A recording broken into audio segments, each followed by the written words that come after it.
This is Locked On Bets, the daily betting show that means business from the Locked On Podcast Network. Hosted by Lee Sterling and Kevin Rogers, they're dropping fearless picks with an inside edge to put money in your pocket. If there's action, they've got the lock. This is where smart bets start. It's Locked On Bets. Welcome to the Friday edition of Locked On Bets. Kevin Rogers and Lee Sterling of Paramount Sports with you as we once again appreciate you tuning in to Locked On Bets and making your first listen of the day here on the Locked On Podcast Network. It's all football all the time here on Friday, as every single one of our selections will be either NFL or college. Lock of the day, Titans Broncos coming up. Also, the Battle of Iowa, the Hawkeyes and the Cyclones. We'll look ahead to that game as well. But first, though, Lee, we go to the battle of the great city of Houston, the Cougars and the Owls, and we'll begin with the hidden gem. To find a diamond in the rough, you need to dig a little deeper for those hidden gems. Houston and Rice, they meet up on Saturday. The winner just gets to be the king of Houston. Simple as that, as they hook up. And Lee, what do you like here in this matchup? This is a hidden gem. So, watched Rice, and I had a feeling this Rice team was going to be better than most people would have expected. Saw them in their first game. They go to Louisiana Lafayette, and they won the game outright. Louisiana Lafayette, the Raging Cajuns, over the years, been pretty good. They lost quite a few players in the transfer portal and also graduation, but still, decent team here. What did Rice do? They fired their head coach in October, and Mike Bloomgren was let go, and they brought in a new coach, young 34-year-old coach, and brought in the triple option. So now we've got Air Force, Army, Navy, and Rice running the triple option. I think Georgia Southern also runs some variations of it, and they ran the ball 53 times and only threw it 9 times. What they're going to do is shorten the clock. So if you're going to beat them, you got to have a good offense. You're going to probably only have 6, maybe 7 possessions in the game. So if you want to cover a double-digit spread, you got to score 2 more touchdowns. Not just 2 times, 2 more touchdowns to your opponent. Let's say you have the ball 6 times. If you score 4 times, you can't allow your opponent to score probably 3 times. I think that's going to be tough here. Houston's offense last year ranked 128th in the country. Now, I think they're going to be slightly improved, but not that much. This is going to be my hidden gem to start off the show here. We're going to take Rice plus the double digits. They keep it close, and this game's being played in Rice Stadium, where they used to have, I think they might have had a couple Super Bowls. I know the Dolphins were there. I went to that one when they beat Minnesota, and I think maybe one of the Steelers, something like that, was played there. So it's not the 74 or 78,000 anymore. I think they cut it down to like 50, 55,000. A lot of fans for both teams. I think they're going to fill up maybe 30,000. I'll take Rice plus the points hidden gem. Yeah, and look, this rivalry game, always big for these two schools, not too far apart there in Houston. And Willie Fritz, he's doing good things at Houston, but we'll see how this turns out as a huge favorite coming up on Saturday. And taking a look back at what unfolded on Thursday, first with the baseball game with Paul Skeens. You called it. He mowed down the Dodgers, and the Pirates picked up the sweep. And Skeens, again, another big game on the mound. Yep, he is incredible. I wonder what he's going to get. Do you think that Pittsburgh's going to be able to keep him, afford him? I don't know. I would think you would make the investment in him. He's a guy, I really don't want to see him go to the Yankees. I don't want to see that. Like, stay in Pittsburgh, try to be, I don't want to say a savior there. We know they have to have a lot more players past Skeens to be competitive, but I just don't want to see him go to the Yankees or something like that, where just we need some of these other teams to have some superstars. Yeah, but how does Pittsburgh afford him? I mean, he's going to command what, like 60 mil? So what? Pay him. I mean, he's worth it. I mean, you're going to get all the fans out every single night he pitches. Kevin, they don't like to spend the money there. So they're on a cheap budget. I mean, other than maybe the Marlins and the Rays, I mean, they're, I think, third or fourth lowest. So it's going to be interesting to see what happens. But he is fun to watch. Even if they have no chance to ever probably go to the playoffs in the next 5 years. If he's home and he's pitching, it's certainly a spectacle, and you want to go see him. And just a shame that he can't win more games. He should be like 18-4 this year, but instead, hovering right around 500. But he mowed him down, like we said. So nice, easy winner there. And across the state in Pennsylvania, Cowboys and Eagles, a wild game. The first half nearly went over for the game, and the Cowboys and Eagles just went back and forth. And Dak Prescott, he was looking good. But again, a guy like Jalen Hurts, he plays very well. It seems like when everything breaks down, he always finds a way to get a first down, or they're in the red zone, he'll rush for a touchdown. He just keeps doing that. I wonder, and I've gone out to a lot of college and NFL practices, why they don't teach gap control as far as defensive linemen. They just get so excited, I guess, when they're trying to rush to the quarterback. I would have practices where I'm teaching them, okay, we're facing Jalen Hurts. So the ends, don't let him get around you no matter what. If he throws the ball, he throws the ball. What are you going to get? 1, maybe 2 sacks if you have a great game. So make him stay in the pocket, and the 2 defensive tackles push up, and then keep your eyes on him. That way you don't have to have a spy. I mean, just amazes me the dumbness of some of these coaches. So, until they do that, you're not going to stop, quarterbacks like Jalen Hurts. No, and it feels like every time there's an opportunity for a first down, he's probably going to get it. So just because he's that talented and he could find that spot on the field. We have plenty more football picks coming up here on the show. Wanted to transition really quickly, Lee.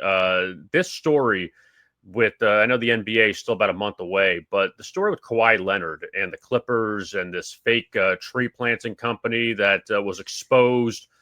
It's so amazing how Steve Ballmer, the owner of the Clippers, who bought the team after Donald Sterling lost the team with everything that happened with him.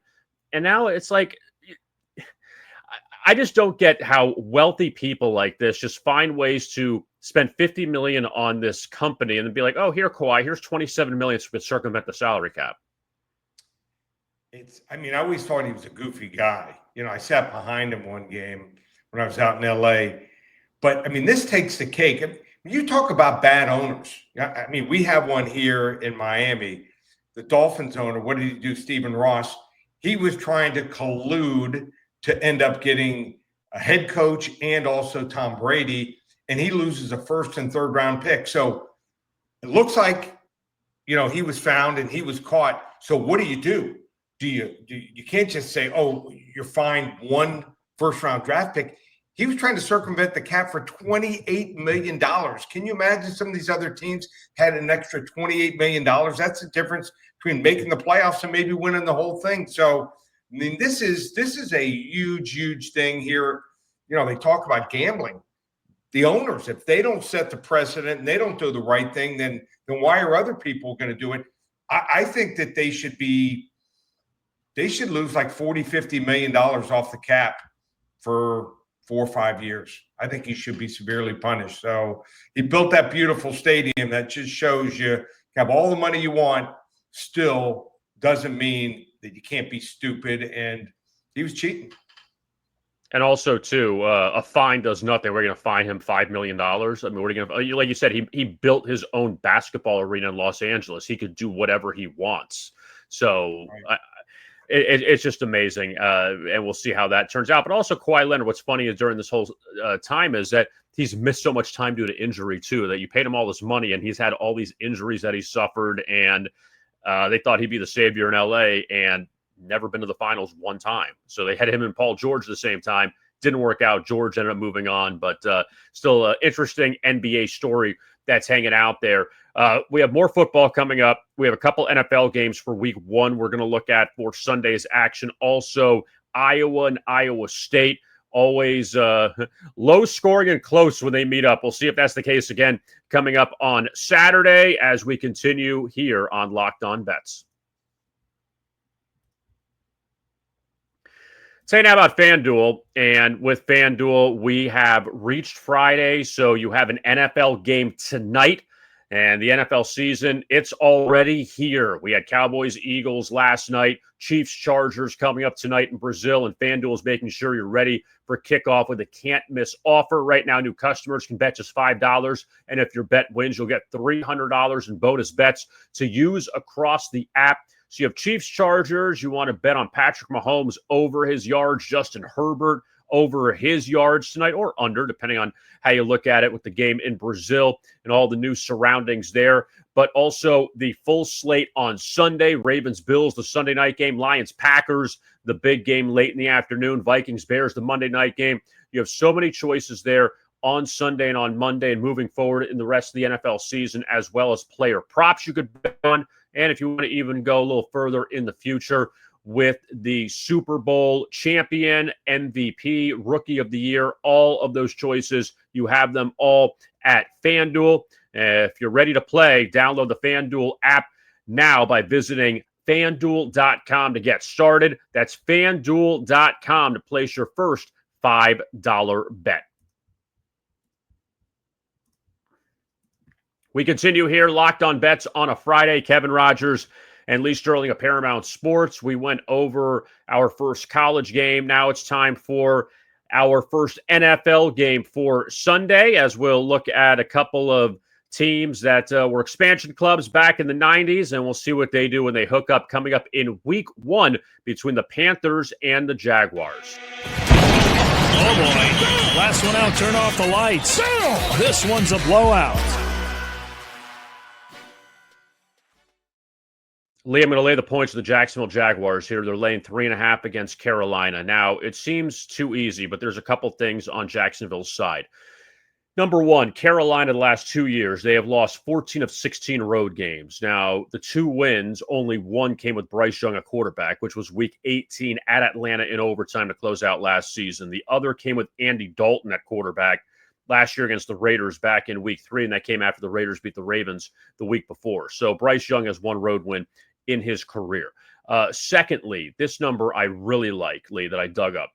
So since 2017, I know it's a small sample size, new head coaches, I'm not talking about guys like a Sean Payton or someone like that in a new job, a brand new head coach as a home favorite in week 1, they're 5-0 straight up and against the spread. And that is Liam Cohen, who is the new coach of the Jags, who came over from Tampa Bay. So usually these coaches in the favorite role, especially at home, they perform well. And Mike McDonald, the coach of the Seahawks, he was in that role last year, and they beat Denver at home. And I like that one. Also, Carolina ranked last in defense last year. I know Jacksonville was right ahead of them. Also, Carolina was terrible getting off the field on third down defensively, too. So let us take the Jacksonville Jaguars as our blowout coming up on Sunday against the Carolina Panthers. Wow. That's really good. You really dug that one up deep. And how about also, I don't like their defense. They've given up over 50% last year on third down conversions. How do you allow an offense to execute third down conversions at over 50%? Now, I know Derek Brown coming back might help some, but what's that going to take them to 45%? So their defense is horrible. Their offense is okay. But they traded away Thielen. They also are having some injuries at the receiver position. I think it's a good spot here, and I just love that trend there. Let's hope it goes to 6-0. And also, too, interesting to see what Travis Hunter does in his debut. And you know what, too, Lee? Will Trevor Lawrence finally become a star? Like, that's what we're waiting for. And Bryce Young played better towards the end of last season. It still has a long way to go. But Trevor Lawrence, this is his make or break year now that he has this guy, Liam Cohen, who, look at what he did with Baker Mayfield, and Baker Mayfield's like at the end of the line, and now all of a sudden he throws for over 4,000 yards the last 2 years. He was great. So we'll see if he does the same or works the same magic with Trevor Lawrence coming up this season. Now we go to college football on Saturday, and always early in the season. Death taxes and Iowa playing Iowa State. And usually these are 17-14, 2017, ugly games between the two. Iowa State already 2-0 out of the chute. And we'll see what they do here as a favorite against the Iowa Hawkeyes. What the fuck? WTF.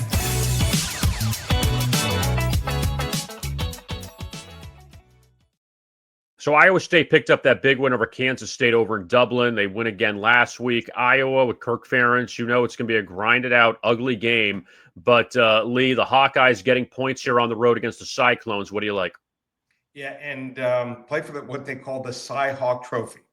So usually, like you said, low-scoring, hard-nosed game here. Now, Iowa State won last year 20-19. Their quarterback, Rocco Becht, you know, his father, played for the Jets, maybe another team, tight end. How good was he last week against South Dakota? Won 55-7. He was 19 for 20, school record 95% completion percentage. Now, some things have changed for Iowa. Brought in a transfer quarterback. I believe it was from South Dakota, where he came, where Iowa State beat, and that's probably why they got spanked. And kid's going into his 6th year. I think he's going to do a real good job. And on top of that, they had a redshirt freshman running back just come out of nowhere and take hold of the job. A kid named Xavier Williams had 122 yards and a touchdown last week. He looks really good. So he's going to create some problems for Iowa State. 5 of the last 6 games have been low scoring, going under the total, which you alluded to. Now, some keys for the game is I love Iowa's defensive coordinator, Phil Parker. Been around for probably 20 years. Usually what his whole philosophy is, take away the best thing that team does that he's facing, or the best player. And he tries to get teams into 3rd and long. A lot of teams try to do it and are unsuccessful. If he gets you in 3rd and 6 or longer, he's going to usually bring a blitz and make you get rid of the quarterback, the ball quickly. So not too often do they get burned. I mean, they really mix up their coverages and disguise them well. Miss very few tackles. You want to watch defense the way it's supposed to be played. Watch the Iowa defense. So keep things in front of them, good angles. They don't just throw their body. I can't stand when you see defensive backs throwing their body in front of a running back. You hit the guy, you put your helmet on the right side, and you wrap them up, and they do that consistently. Also, special teams. One of the best special teams units, and I'm talking about kick return, kick coverage, punts, and punt coverage, you're going to find they rank in the top 10 almost every single year. I think it's 6 the last 7 years, and starting off great in the first game this year. Iowa State's middle of the road, and that can cost you in big games here. So I think that Iowa's the right side here, plus the points. Whenever you get a field goal more, usually take it in this series. And also looking for revenge for last year's 20-19 win. I think Iowa State might be a little high on the hog, you know, after that trip and the way they finished last year, you know, getting to play in the Big 12 championship game. I like Iowa here. I like their quarterback, running back combo. Receivers are good enough. Special teams. I like Iowa. Another high-scoring game here, 23-20. Wrong team favorite. And 5 straight wins for Iowa in Ames.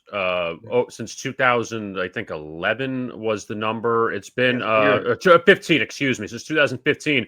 And they've really held them in check in those games. And you know what, too, Lee, on the other side, Iowa State, the 2 wins the last few years against Iowa, like you mentioned, 20-19 and 10-7. So it's not like they've dominated them at all in those games, but always close. And Iowa with the points, that's what we're going to take coming up on Saturday. Coming up on Sunday, the Titans and the Broncos. Cam Ward making his NFL debut. Broncos be a popular survivor pick. They're laying over a touchdown. Will they cover? That is the big question. We will answer that coming up. You are listening to Locked On Bets.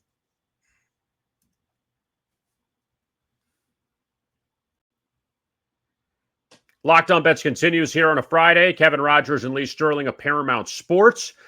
The Titans and the Broncos, one of the late kickoffs coming up on Sunday. A lot of high expectations for Denver this season after making the playoffs last year. And the Tennessee Titans, they need a change of quarterback, and they got it with Cam Ward, the top pick out of Miami. Had a great season with the Hurricanes last year. Now let's see what he does going to the NFL level. Usually rookie quarterbacks struggle in their first road game. So let's see what we like here in Sunday's Lock of the Day. Open it, open it, open it. Lee has the key to the Lock of the Day.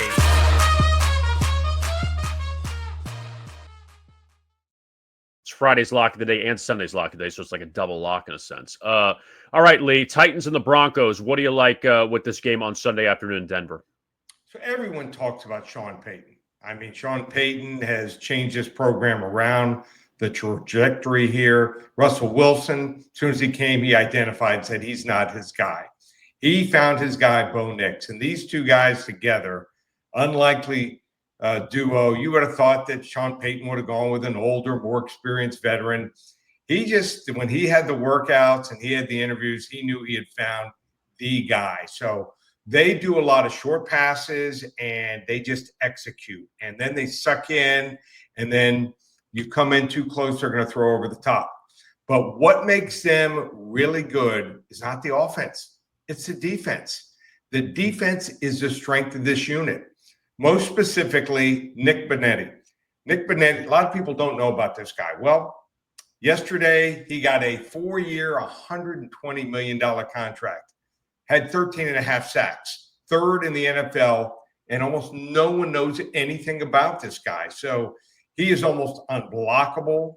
He is an edge rusher. They put him all over the field. He's like their Swiss Army knife, and you're going to hear about him. I mean, they're going to finally start talking about him. Just shows you the average person, the average fan, the average even announcer, just not talking about the guys that are doing the job and difference makers sometimes. So I just think that Tennessee, the reason they drafted first, weaknesses all over their offense and defense. Now, they got Cam Ward, and Cam Ward, when he played for Miami, make things happen, throw the ball right away, and if he didn't find anything happening, he'd run around back there for 7, 8, 9, sometimes even 10 seconds, and then he'd find a receiver. He is not going to be able to do that in the NFL. The NFL stands for not for long. So in college, he was able to do it. Preseason, you're thinking, oh, he's able to do it. He's facing a lot of times, almost all the time, second and third stringers out there. These edge rushers like Bonetti and these other even linebackers, they're as faster than he is. So he's going to be up and against it, and he's going to have a tough time. I don't think he has the weapons at receiver or running back. His offensive line, makeshift, and their defense has been horrendous here. So I'm going to lay the points here with Denver. I'm going to go all the way up, level 3 lock on the Denver Broncos over the Tennessee Titans on Sunday. Yeah, and these rookie quarterbacks on the road, they have struggled. Even a guy like Jaden Daniels, look at the year he had. He went to the NFC Championship week 1 against Tampa Bay. They got blown out, you know. So it may take time. Cam Ward could be decent with the Titans. We'll see how it all turns out. But, again, that first start, the altitude, Denver's a tough place. They need to reclaim that home field advantage where I feel like it's been gone for a little bit of time. But Sean Payton, look, he went back there and he's done a great job rebuilding the Broncos and having faith in Nix to be that next young quarterback and see what he can do moving forward. So, Lee, heading into the weekend now, Paramount Sports, a lot going on. NFL week 1, college football week 2, UFC, Fight Night in Paris. So much going on with Paramount Sports. Yep. So football takes center stage, and week 1 of the NFL, we have our first 40 to 50 unit play. People are not familiar with my service. We rate the plays from 10 to 50 units. The last 17 years, we've released a 40 to 50 unit play, college football or the NFL, 71-28 record. No one can touch that record. It's documented. Go to my website and see every single game given my clients over the last 5 years. You want to hop on board? If you're ready for the season, 24 weeks, $17.97. You want to try me for the entire month of September, 4 weeks, normally $4.97. Use coupon code SAVE100, just $397. Get you everything. It's a phone service, and love to have you aboard for the ride. And UFC starts 12 noon Eastern time on Saturday from Paris. 5 selections, just $35. And we have a rare 35-unit underdog max wager, and this is an underdog of more than plus 150. So there's services out there giving you -3, -400 favorites. We don't do that. I mean, it's occasional we'll have a favorite like that, but we've been hitting, in fact, 5 of the last 6 fights, we've hit an underdog of plus 150 or greater. We have one here, and it's our biggest play, a 35-unit max wager included in the 5 selections, $35.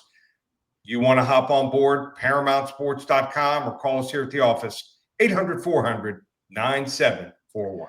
And don't forget to like and subscribe to our YouTube channel, Locked On Bets. And the audience keeps growing daily. Also, our podcast you could find in your favorite audio platform, Spotify, Apple, wherever it is you get your podcast, Locked On Bets. And again, like and subscribe to those. We greatly appreciate it.